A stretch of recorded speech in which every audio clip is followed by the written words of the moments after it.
Сайн мэцхан өрхөмөнд үзэгчдээ та бүхэн сар шиндээ сайхан шинжилж байна уу? Төг соёл урлагийг түгээх ЧС-ийн уран бүтээлчдийн зүгээс сар шинийн баяртай холбогдуулан амар байна Монгол түмэнд цуврал нэвтрүүлгийг үзэгч та бүхэндээ бэлтгэн хүргэж байгаа лээ.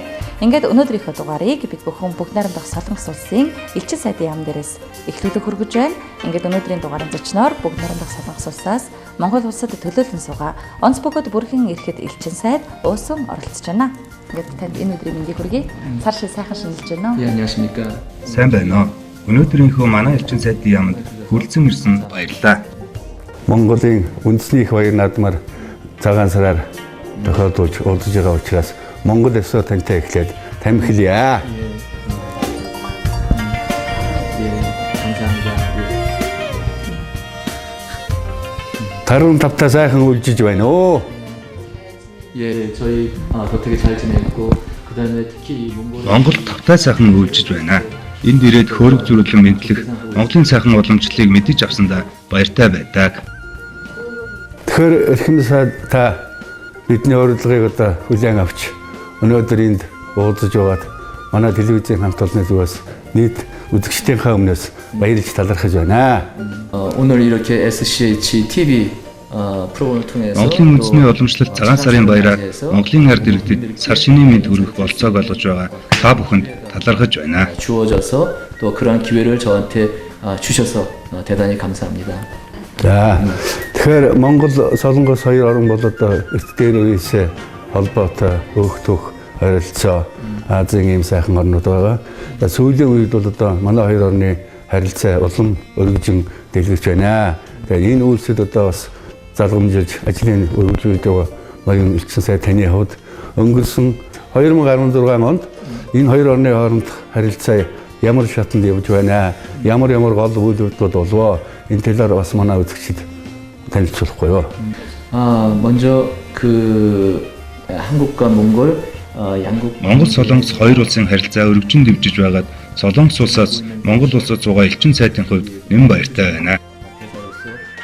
Юун түрүүнд 2015 он бол Монгол Солонгос хоёр улсын хооронд дипломат харилцаа тогтоосны 25 жилийн ой тохиолсон.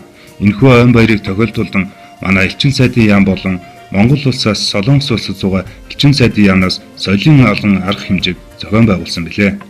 Соёлын арга хэмжээгээр дамжуулан хоёр орны ард түмэн хоорондоо ойртон нөхөрлөх боломж болсон гэж бодож байна. 2016 он нь хоёр улсын харилцаанд нэн онцлог жил болж өнгөрсөн.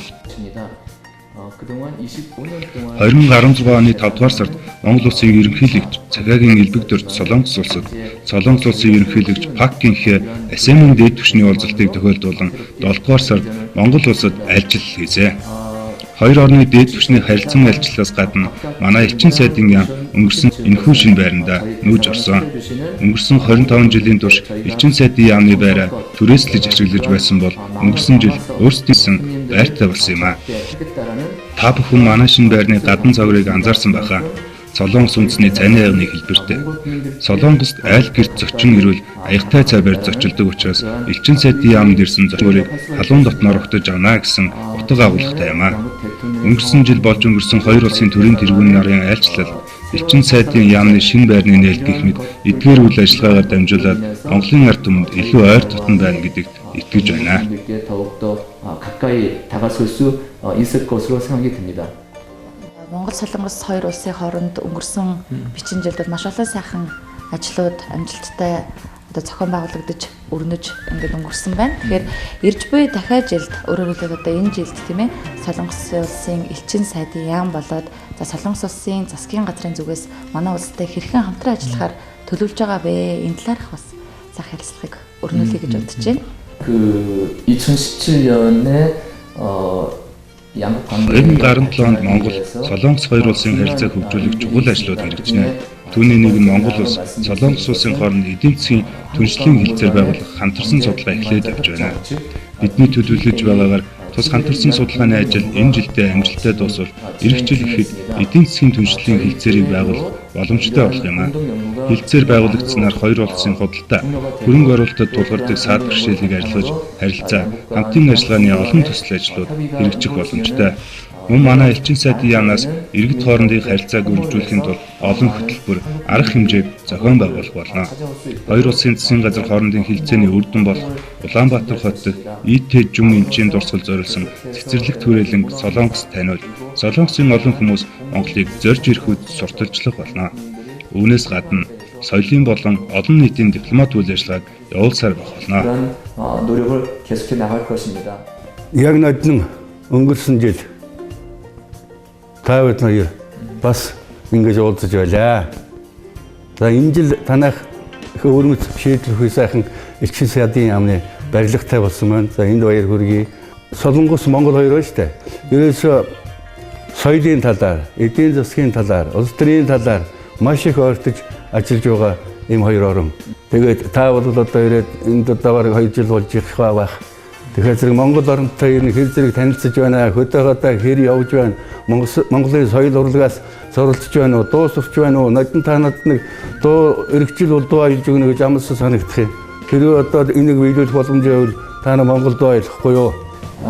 제가 금년에 꼭 하고 싶은 것은 몽골의 어떤 Би Монголын өнцөг булан бүрт очиж үзэх юмсан гэсэн хүсэлтэй. Одоогоор Монголын 21 аймгаас 17-д нь очиж үзсэн. Үлдсэн 4 аймагт нь заавал очиж үзмээр байна. Тэр дундаа Чингис хааны өлгийн нутаг Хинтээ аймагт очиж Чингис хааны мөрүүлсэн газар бүрийг нүдээр үзэж Солонгос иргэдэд таниулахыг хүсэж байна. Монгол дуу сурахыг маш их хүсэж байсан боловч өмнө дурдсанчлан өнгөрсөн жил бид төрийн тэргүүний айлчлал элчин сайдын яамны байрны нээлт түүнийг тохиолдуулсан соёлын олон арга хэмжээ Монгол Солонгосын иргэд хоорондын харилцаа өнгөрсөн жил ихэд Солонгосоос 60,000 гаруй иргэд Монгол улсыг зорж ирсэн гэдэг олон ажилтай байсан учраас одоогоор сайн сурсан дуу байхгүй байна.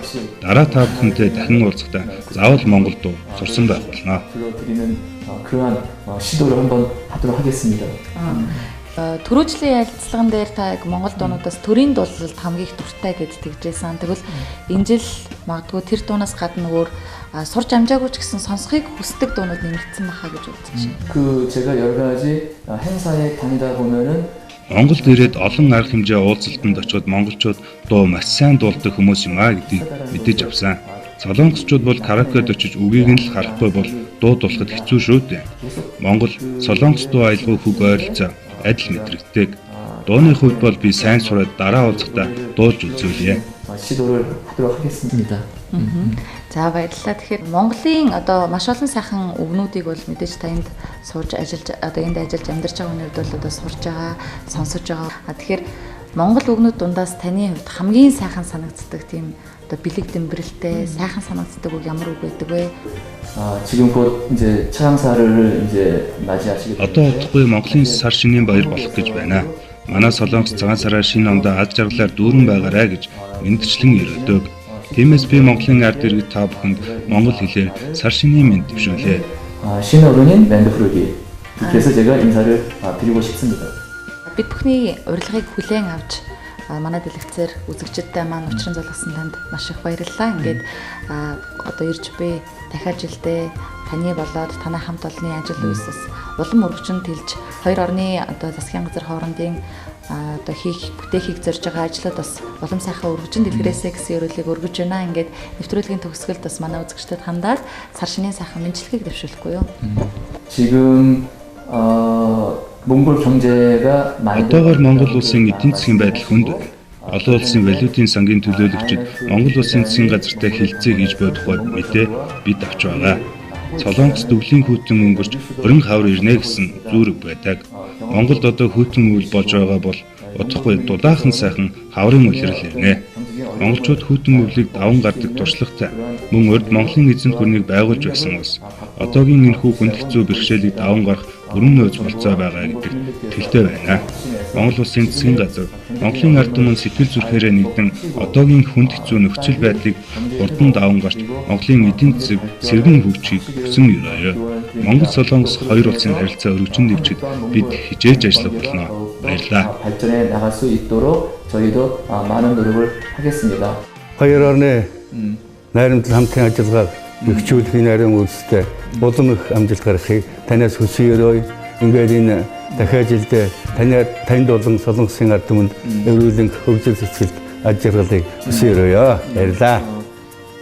Хэм үзэгчтэй амар байна Монгол Түмэн нэвтрүүлгийнхээ ээлжид нэгэн дугаарыг Бүгд найрамдах Солонгос улсын элчин сайдын яаман дээрээс Бүгд найрамдах Солонгос улсаас Монгол улсад төлөөлөн суугаа онц бөгөөд бүрэн эрхэд элчин сайд уусантай эс ярилцлагаар хүргэлээ. Ингээд бид бүхний ярилцлагыг тухлан сууж таалан сойрхсон үзэгч та бүхэндээ баярлалаа. Сар шиндээ сайхан шинэлээрэй.